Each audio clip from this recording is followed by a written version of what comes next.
Әңгімені бастамас бұрын арнаға тіркеле отырыңыздар. Сәкен өте қарапайым отбасынан шыққан жігіт. Біреуден артта, біреуден алда өмір сүріп жатқан жөндері бар. Әке-шешесінің тұңғышы, әрі жалғыз ұл перзенті. Артынан ерген 4 қарындасы бар. Жастайынан тыным таппай еңбек етіп келеді. Арба сүйреп жүк тасып, қыстың қаһарлы аязына, жаздың аптап ыстығына да қарамай еңбектеніп келеді. Алайда өзінің бір тиынын да жаратқан емес. Үнемі ескі құсқы киім киіп, әбіржіп жүреді. Өзіне жаратқысы келсе де, тапқан табысы түкке де жетпейді. Өзіне жұмсаса, үй іші ас ауқатқа зәру болып қалады. Әкесі бірнеше жыл бұрын ауыр дертке ұшырап қаза болған. Анасы Күләш мектепте еден жуады. Табысы азнаулық қана. Ол да болса 4 қыздың шығынынан артылмайды. Әрең күн көріп, жүрген отбасының бар уайымы жақсы 27-ге келген Сәкенді үйлендіру болатын. Жағдайым жоқ деп үйленбей өтер мекен деп ана жүрегі әр күн сайын сыздап ауыра бастауда. Ал жігіттің қызға қарауға мұршасы жоқ. Жастық шақтың ең терең әлі салиқалы ойлардың төресі. Жарымды қалай таңдаймын? Жар таңдағанда неге мән беру керек деген сауалдар төңірегінде жігіттің миы қатып жүрсе де, ешбір қызға назары ауар емес. Әйтеуір, Төлегеннің жібегіндей, Абайдың Айкеріміндей аруды аңсап жүрген жөні бар. Ал қыздар қиялына пайғамбарымыз бен олардың сахабалары секілді иманды, парасатты жігіттердің образын сақтап қойған. Төңірекке қараса, қыз атаулы көп-ақ. Бағы мен сорыма ешбірінің маңдайына жазулы тұрған болмаған соң, кімді таңдауын білмей әбден әбігерге түсті. Қараған күннің өзінде қыз атаулы бұл жігітке мойын бұрып қарағанда емес. Заманына сай адамы. Демекші қазіргінің қыздары тек қалтасы қалың, көлігі бар жігіттерге ғана назар аударады. Базарда арба сүйреп жүріп, үнемі бір қызға көзі түсіп жүрді. Ал аса қатты сұлулық жоқ. Бетінде күйіктен қалған үлкен шырамы бар қызға не үшін қызыққанын өзі де түсіне алар емес.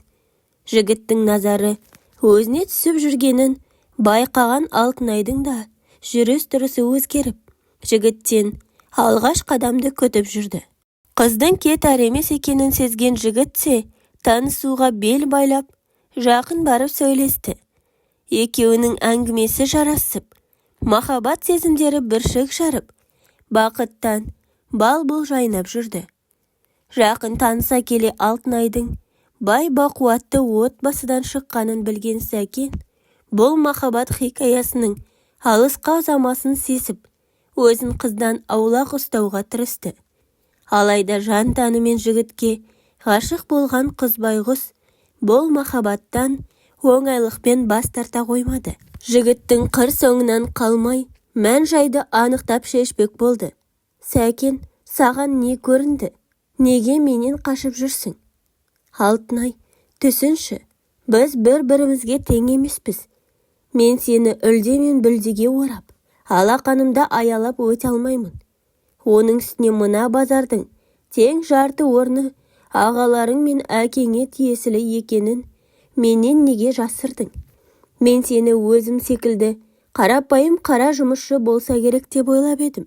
Мен үшін сезім адамның жұмыс дәрежесі мен байлық мансабымен өлшенбейді. Әкем мен бауырларым да дәл мен секілді ойлайды. Бірге болуымызға ешқандай кедергі жоқ. Әкең сені маған бере қоймас. Әкем бәрінен хабардар. Тіпті сенің еңбек қорлығыңа тәнті болып жүр. Не? Ол кісі мен жайлы қайдан біледі? Әрине біледі. Сендей күйеу баланы қуана қабылдауға дайын. Бұл қалай болар екен? Мен әкем де кезінде шопан болып жаздың шығына күйіп, қыстың суығына үсіп, қыр асып біреудің малын баққан. Осы дәрежеге тек еңбектің арқасында жетіп отыр. Еңбекқор адамды әкем қатты құрметтейді. Жаман болатын жігіт шегіншек келер. Кедей болатын жігіт еріншек келер деп Әкем үнемі бауырларымды еріншектіктен бойын аулақ ұстауды сұрайды. Сені сырттай бақылап риза болып жүр. Рас айтасың ба? Сені тіпті таныспаққа ниетті. Сәкен көп сөз боқтамай бірден тоқетерін айтты. Маған тұрмысқа шығуға дайынсың ба? Иә, әрине. Өмірімде тек сенімен ғана елестете аламын. Менімен бірге қиындық көретініңді біле тұра келісесің бе? Сен менен оңайлықпен құтыла алмайсың. Саған ессіз ғашықпын. Сәкеннің жүзіне күлкі үйірілді. Екеуі де жас емес. Ақыл тоқтатқан, ес жиған, 30-ға жақындаған ересек адамдар болған соң, көп сөзбай тойдың қамына кірісті. Сәкен болашақ жарының әкесі Әбілқасымның алдынан өтіп, ақ батасын алу үшін кездесіп біраз әңгіме дүкен құрды. Әке, кешірім сұраймын. Сізді солай атамас бұрын рұқсат сұрамаппын ғой. Сіз қарсы емессіз бе? Жоқ балам, керісінше қуанамын. Айта бер, не айтқың келді? Сіз қызыңызды маған тұрмысқа шығуына қарсылық танытпайсыз ба? Менің жағдайымды біледі екенсіз. Қызыңыз қиналып қалады деп қорықпайсыз ба? Мен сені ұзақ уақыт бақылап жүрдім. Еріншектік жігіттің ең басты жауы. Бұл жау жігітте болса, қалғаны да сол жігітке өздігінен жабыса кетеді. Мұндай ер азамат ешқашан өскен емес, тек өше береді. Мұндай жігіттің болашағы бұлыңғыр болады. Ал сенің бойыңда еріншектіктің біреуі де жоқ. Демек сенің болашағың жарқын. Сен өз күшіңмен бәріне де қол жеткізе аласың. Сенде бәрі де болады.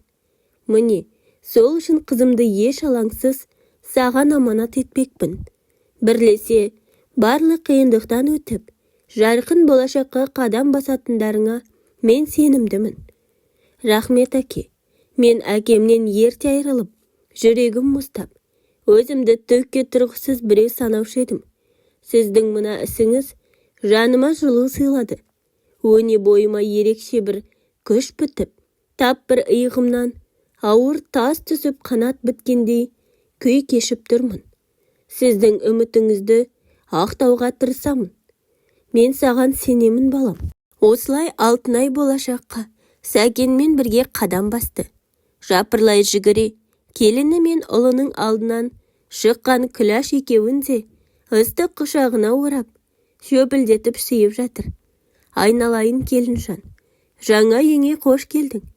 Қадамың құт береке әкелсін. Мен сендерге көрпе төсек көктеп берейін деп, түйе жүнін ала жүгіре кетті. Айтса айтқандай, ине жібін өзі сабақтап, көктеп берген көрпесі ғашықтарды тоңдырмай, рахат сезіміне бөліп, шапағат нұрын шаша жөнелді. Сәкеннің 4 қарындасы да жеңгелерін қуана қарсы алды. Ағайын туыс, құда жекжатты көп болмаған соң, шағын қана той жасап, 2 жас некелесіп, 1 жастыққа бас қойды. Екеуі бірлесе 4 түлік мал өсіріп, қолдарынан қамшымен, кетпен түспей, үй боламыз деп, емірене жүріп, еңбек етіп, тыным таппай жүреді. Ақылдаса келе Сәкен, сол баяғы арпагеш жұмысына қайта оралды. Мал жанын Алтынай өзі-ақ бағып, жем шөбін дайындап жүрді. Күннің ыстығына қарамай, егістікке жайылымға айдап алып барып келетін. Ал Алтынайдың бұл әрекетінен бауырлары мен әкесі бейхабар болып жүрді.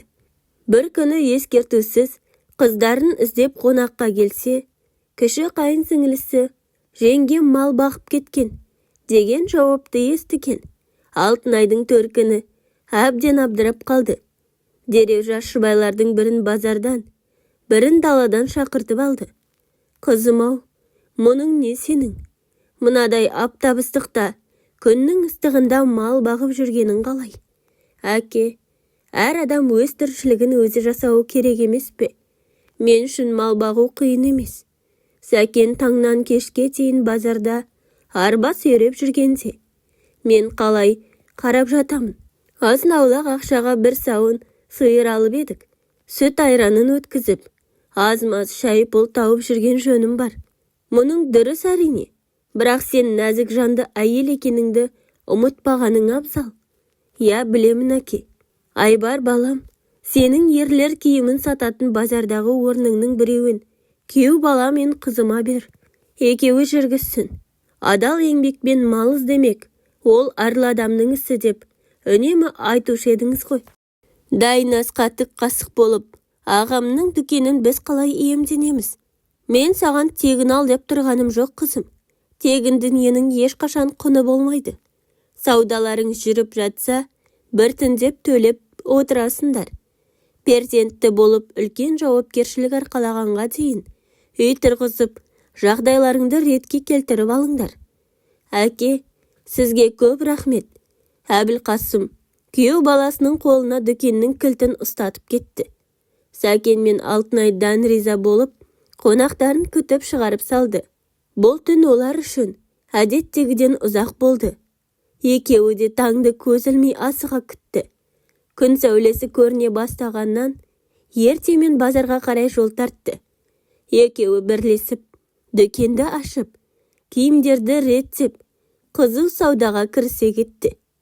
Өмірінде бұрын соңды, бір күнде мұншама көп ақша таппаған Сәкен, есі шығып жас балаша қуанып жүр. Үйге қайтарда, Алтынай анасы мен қайын сіңлілеріне тәтті торт сатып алды. Қыздардың қуанышында шек жоқ. Осылай, жас жұбайлар құлшына бар ынта-шынтасы мен жұмыс жасап, мол табыс тауып жүрді. Айбар қарындасынан бір тиын да алмай, бергенін кері қайтарып отырды. Бір жылдан астам уақытта Алтынай жүкті болып, базарға шықпай бар шаруаны Сәкен өзі дөңгелетіп отырды. Күләш мектепте еден болушы болып жұмыс жасайтын. Қыс ауысында мұздай суға қолын жиі батырып, тері қатпай, жеңіл желпі сыртқа шығып жүріп, суықтап бір аяғы ісіп кеткен. Бас қызбай қатты қиналды. Келіні мен ұл қызы жалынып жүріп, жұмыстан әрең шығарып алды. Көктем кезі. Алтынайдың жүктілігі 6 айдан асқан уақыт. Алтынайдың бүткіл аға жеңге, әпке жеңгелері жиналып, Ташкент қаласына таулы аймаққа 3 күнге демалуға баратын болды. Сәкен мен Алтынай да арнайы шақырту алды.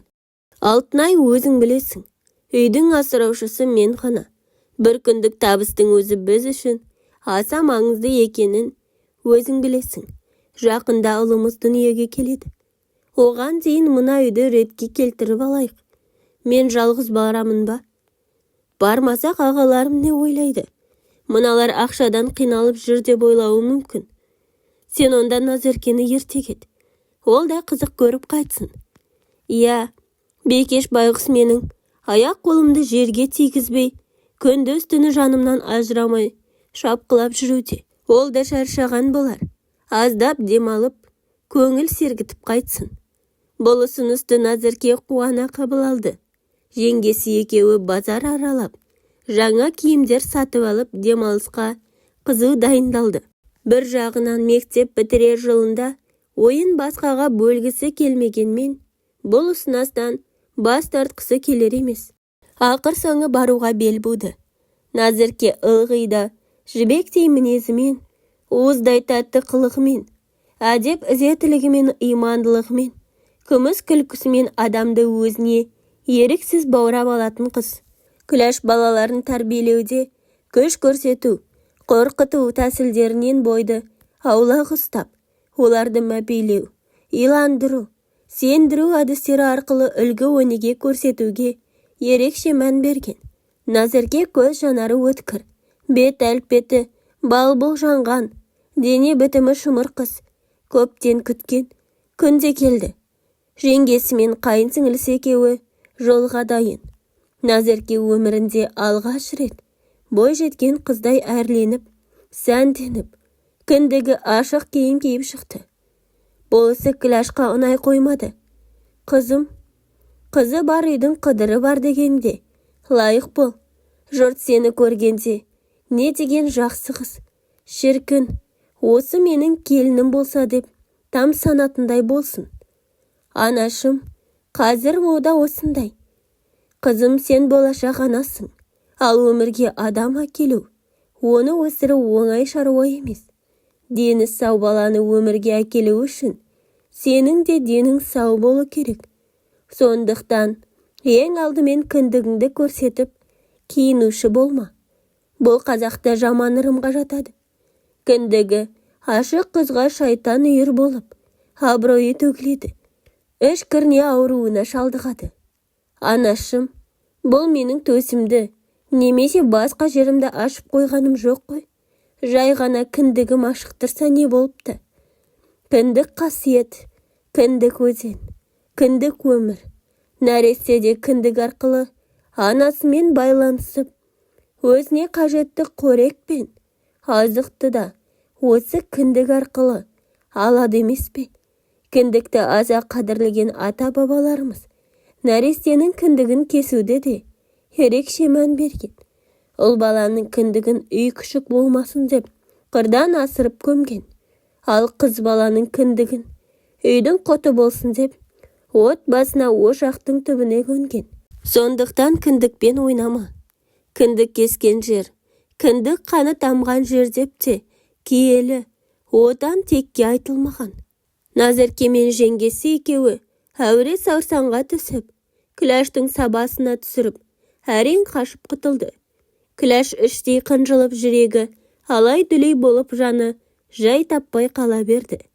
Ананың балаға деген ықыласы да, пейілі де тау суындай тап-таза емес пе? Перзентіне қабақ шытса да, арғы жағындағы жүрек шіркін езіліп тұрады ғой.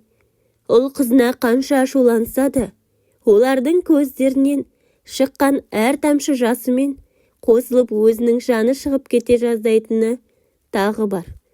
Күләштің көңілі алабұртып қызының ашық шашып кейініп кетуіне рұқсат еткені үшін өз-өзін кінәлі сезініп, жанын қоярға жай табалар емес. Бәрі де жиналып, Ташкентке аман есен жетіп, тау етегінде орналасқан жалдамалы пәтерге орналасты. Алтынайдың өзінен 2 жас кіші, ең кіші інісі бар. Әкесінің тілін алмайтын сотқар жігіт. Есімін әкесі Кенжебек деп қойған болатын. Әкенің тілін алмайтын, анаға қырын қарайтын бұл жігітке ешкім тоқтау қоялар емес. Ақылға көнбей бетімен кеткен, ешкімнің тілін алмайтын, санасыз тілазар ұлынан Әбілқасым әлде қашан күдеріскен. Әр жолы әке ашуын елеместен, бейдірейіп қарап тұра беретіндіктен, тіпті бұл ұлына ашулануды да доғарды. Бірақ өз қанынан жаратылған перзентті Алла тағаланың жіберген аманаты болған соң, өз қолын өзі кесе алмай, үнсіз төзіп жүр. Бүгінгі демалыстан құр қалмаған Кенжебек, сұп-сұлу құдашасы Назеркеден көз алар емес. Күні бойы көз алмай, қыр соңынан қалмай жүрді. Алайда қызға жақындап, аузын ашып сөз айтқан жоқ.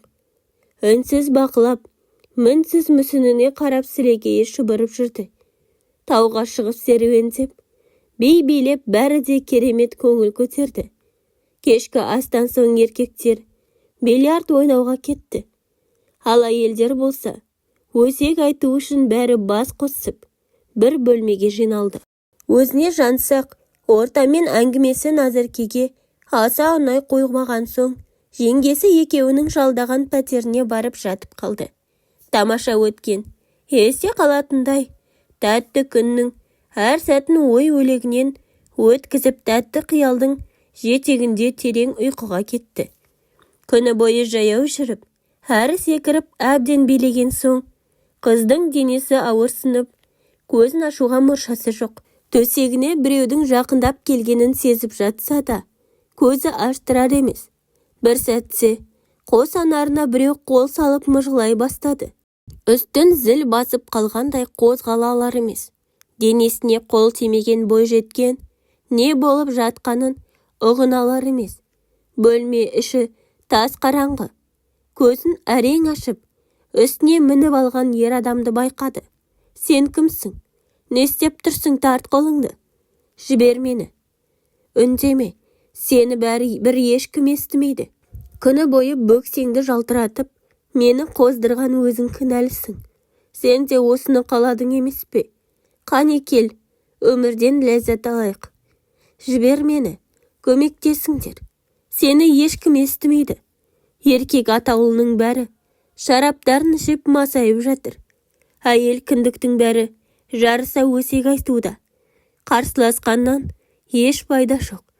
Кел бері. Қорықпа, мен саған тиіспеймін. Жалынамын, мені жіберші. Жақсы, сені жіберейін. Тек менің айтқандарымды орындасаң ғана. Келісемін. Мына арақ жалғыз өзімнің тамағымнан өтер емес. Маған серік боласың ба? Бұл өте қымбат арақ. Ішкенмен мас болмайсың. Өмірінде арақ көрмеген қыз байғұс жігіттің дегеніне көніп, айтқанын орындауға кірісті. Ешкімнен жамандық жасамаған, ешкім боп салап үркітіп көрмеген, бой жеткен, құда баласының айтқанына иман тайсеніп, бар ойып пәктігін сақтап қалу болып, арақтан ұрттап әрең ішіп отырды.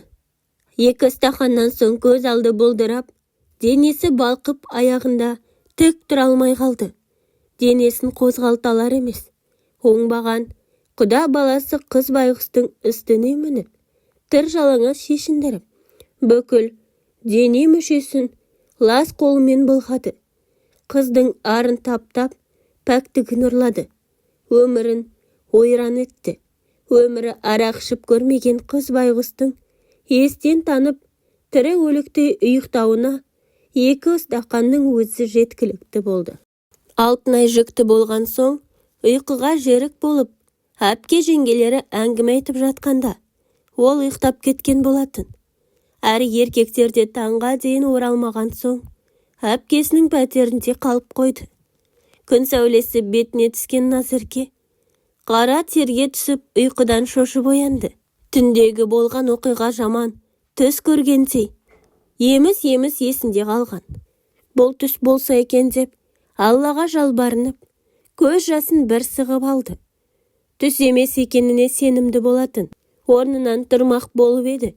Денесі қозғалар емес. Әрең қозғалып, жуынатын бөлмеге бармақ болып еді. Кенеттен бөлмедегі телефон шыр ете қалды. Жүрексініп әрең жетіп барып, тұтқаны көтерді. Ояндың ба? Кешегі түн саған ұнаған болар. Жексұрын неме? Тоқта, өшірме. Мені жақсылап тыңдап ал. Егерде бұл оқиғаны 3-ші адамға айтар болсаң, өміріңді өксікке толтырамын. Сендер менің әпкемнің арқасында тайраңдап жүрсіңдер. Егерде ағаң білсе, әпкеммен ажырасып кетері анық. Ал содан соң бұрынғы өмірлеріңе қайта ораласыңдар. Анаң ауырып сырқаттанып, мектепте еден жуатын болады. Ағаң баяғыдай есек арба құсап, арба сүйрейді. Мұндай демалу, киім кию былай тұрсын, ішерге ас таппай қаласыңдар. Бүйткен демалсын құрсын. Өмірімді ойрандадың ғой, Құдай жазаңды берсін. Ақылға кел. Тесік моншақ жерде қалмаш деуші ма? Өлмейсің, қорықпа. Тым құрыса, әпкемнің құрсағында жатқан бауырыңа жаның ашысын. Сенің кесіріңнен ол әкесіз өсуі керек пе? Мен әкемді жақсы білемін. Егер ол бұл оқиғаны естісе, әпкемді ағаңнан ажыратып алатын болады. Алла жазаңды бергір. Жан-жағыңды жинап, өзіңді ретке келтіріп ал. Кешегі сыйлаған ләззатың үшін саған аздап сыйақы қалдырдым. Келесіде еркекті қоздырмайтындай киім сатып аларсың. Сені өлтіремін. Бөлмеңнен шықпай жұрттың көңіліне күдік орналатпай, жақсылап, көңіл көтеріп демал. Малғұн, Назерке не істерін өзі түсіне алар емес. Бұл оқиғаны жұртқа жайғанда да не өзгереді? Тек мені күлкі етеді емес пе? Одан да екеуміздің арамызда қалғаны жөн болар деді де, үнсіз жабулы қазан, жабулы күйінде қалғанын жөн санады. Есіне анасының айтқан ақылы есіне түсті. Өзегін өкініш кернеді. Бірақ та одан келер пайда жоқ. Дереу есін жинап, бөлмені реттеп, жуынатын бөлмеде, ағын судың астында, көз жасын көлдете, ұзақ отырды. Осы сәтте Алтынайда келіп жетті. Жуынып шығып диванда жатқан жеңгесіне ұзақ уақыт көз алмай қарап тұрды. Құрсағына да назар салып қойды. Жексұрын, құда баласының айтқан сөзі есіне түсті. Неге менің кесірімнен мына жазықсыз сәби әкесін көрмеуі тиіс? Жеңгемнің арқасында ағам азапты өмірден құтылып, арман мақсатына қарай қадам басқан шағында, оның өмірі мен үшін ойрандалу қажет пе? Енді ғана денсаулығы қалпына келген анам қайтадан неден жууға шығуы қажет пе? Ағамды өлердей сүйетін жеңгем менің кесірімнен, махаббатынан бас тартуы қажет пе? Қаншама адамның өмірін ойрандағанша мені қиналып өтейін деді де, көзіне келген жасты іркіп қайтарып жіберді. Бекеш, неге онда тұрып қалдың? Келсеңші бері. Неге көзің ысып кеткен? Бәрі жақсы ма? Шаршағаннан болар. Назерке сезіміне ерік беріп, өзін тыя алмай жеңгесін құшақтап жылап жіберді. Алтынай не болғанын ұғыналар емес. Бекеш, неге жылап тұрсың? Саған не болды? Кешірші мені. Кеше қатты шаршап ұйықтап қалыппын. Әпкем де оятпапты. Қорықтың ба? Жоқ, қорыққан жоқпын. Жеңге, сізге үлкен рахмет. Неге жылап тұрсың? Өз үйінен шығып, көрмеген мен сорлыға шет елде демалуға мүмкіндік сыйлағаныңыз үшін көп рахмет. Қойшы жаным, мені жалғыз жібермей, шашбауымды көтеріп жүрген саған рахмет. Осылайша Назерке ешкімге тіс жармады. Демалыс бойы ауырсыну сезімі басылмай, әрең шыдап жүрді. Үйіне қайтар кез жақындаған сайын, анасының жүзіне қалай қарайтынын білмей, екі беті алмадай қып-қызыл бола шықты. Анасын көрген бойда құшағына еніп еңіреп жылап жіберді. Қызым, саған не болды? Неге сонша жылайсың? Сізді сағындым. Қатты сағындым. Соған да жылайсың ба? Кешіріңізші мені. Әй қыз, сен біртүрлі болып тұрсың ғой. Саған не болды? Ештеңе емес. Сізді тек сағынып кеттім. Күләш не болғанын түсіне алмады. Қызы да жұмған аузын ашпай қойды. Сол демалыстан соң Назерке тұйықталып кетті. Анасының дегенінен шықпай, үнемі ақыл айтуын сұрап отырады. Ұзын етек киімге ақырын көше бастады. Өте иманды қызға айналды. Бірақ тым кеш ес жиды. Жүрегінің түбіндегі қорқыныш ешкімге айтпай ішіне бүккен сырының кесірінен әлі күнге дейін жасы 30-ға таяп қалса да тұрмысқа шыққысы келмеді. Мұның сырын ешкім түсіне алар емес. Ана болу, сүйікті жар болу секілді өмірдің ең қымбат сыйынан мақрұм болып, өмірі қор болып өтуде. Сол кезде анамды тыңдап, жабық киініп құда баланың делебесін қоздырмай жүргенімде, бұлай болмас педі деген сұрақ жылдар бойы оған маза бермей келеді. Пәктігі жоқ екен. Масқара, қыз емес болып шықты деген секілді, өсекке қалудан қорқып, шындық ашылып, ағасының шаңырағы шайқалама деп, өмірі қор болуда. Өкінеді, күйінеді. Бірақ одан пайда жоқ. Қызы үшін алаңдаған Күләштің да денсаулығы сыр беріп, ақыр соңы өмірден ерте өтті. Анам менің тұрмыс құрғанымды көргісі келіп арманда кетті-ау деген өкініш байғұс қыздың жанын одан әрі жей түсті.